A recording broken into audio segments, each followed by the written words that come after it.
Well, after getting my Avanti a couple of days ago, I got it together and I made some small modifications. None of these are revolutionary, but still I thought they might be helpful.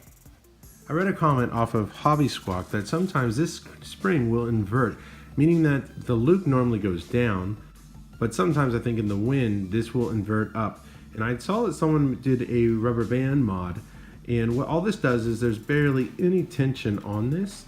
It just makes sure that the spring stays down.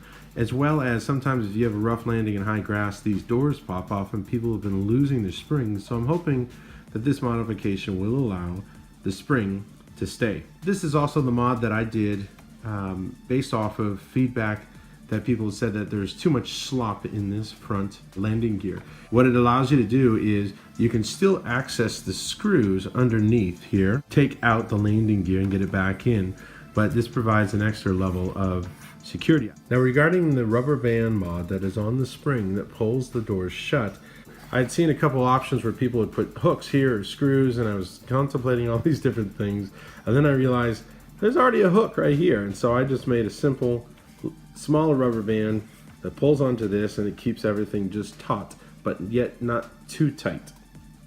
Another modification that I decided to do was an easy one, which was to provide more ventilation for the battery. I'd read that the batteries do get warm in this because there's not a whole lot of direct venting to it.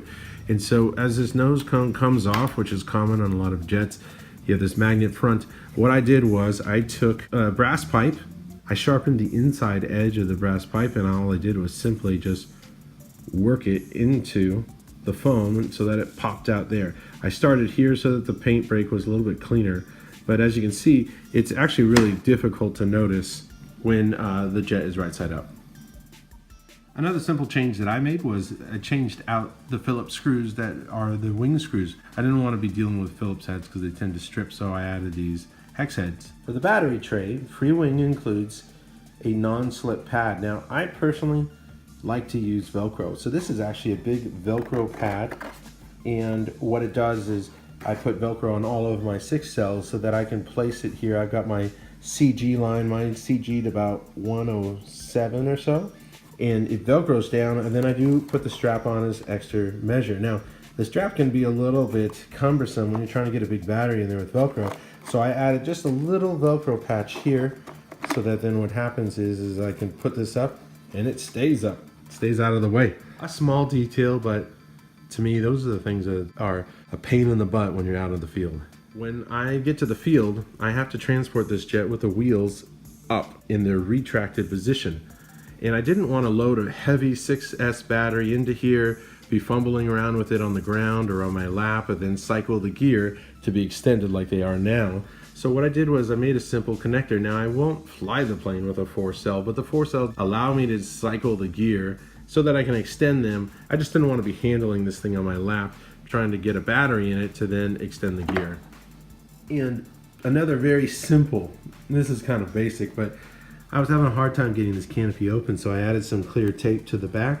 And all that does is when I depress this, it gives me something to hold on to and pull open.